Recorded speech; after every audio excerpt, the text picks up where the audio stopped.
Hey everyone, it's Julie. Today we'll be making Nutella stuffed donuts. These were incredible, but before we get started, I would like to remind you that today will be my last collaboration with Lainey from Simply Bakings, so don't forget to go on over to her page and check out her Nutella cream puffs. They look so delicious. So now let's get started. First thing we're going to do is get some warm water, not too cold, not too hot, and just sprinkle over our yeast. Let it sit for about 5 minutes to let the yeast activate, and then we're just going to pour in all of our ingredients: milk, eggs, salt, sugar, shortening. I took some regular vegetable shortening and microwaved it until it melted, and I added half of the flour, let it mix in well, and then add the remaining flour. So we're going to mix this for about 3 to 5 minutes, and I've made lots of donut recipes on my channel because I love them, but when it comes to glazed donuts, Boston cream, jelly donuts, Nutella donuts, I always use this same exact recipe. This is always the base for all of my donuts, unless I'm making baked donuts or chocolate donuts, then of course I'll use a different recipe. I forgot to sprinkle some flour first onto my work surface, but no worries, just add some. The dough will be sticky, so you will need some flour to work with the dough, or else it will be impossible. And now we're just going to knead the dough just for a little bit, and then we are going to place it in a bowl.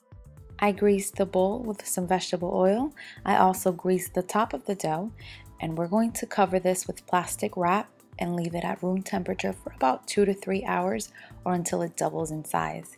I had lots of errands to run, so I left them rising overnight.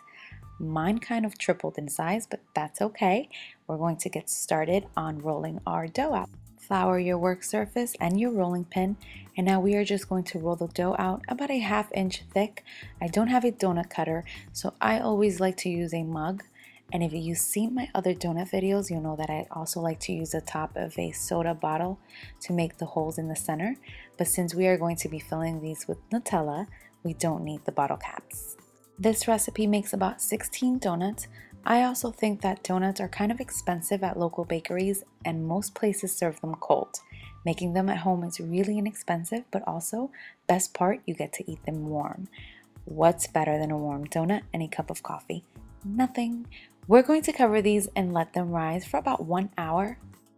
And now they're ready to fry. I used vegetable oil, fried these for about 40 seconds on each side, and then they're going to be ready to fill with Nutella and dust with some powdered sugar. And I know these are Nutella donuts, but you can fill these with any filling you like. My brother thought these looked like stuffed potatoes.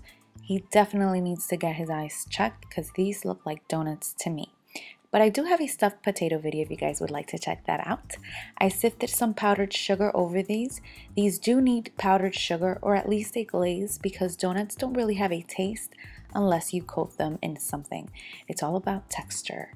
I used a skewer to make a hole, placed some Nutella into a Ziploc bag with a star tip, and I filled these up.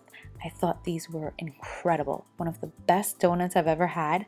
The texture was perfect. The Nutella was, well, Nutella's just Nutella. You know how delicious Nutella is. I really hope you guys give these a try. Don't forget to head on over to Lainey's page to watch her Nutella cream puffs video and subscribe.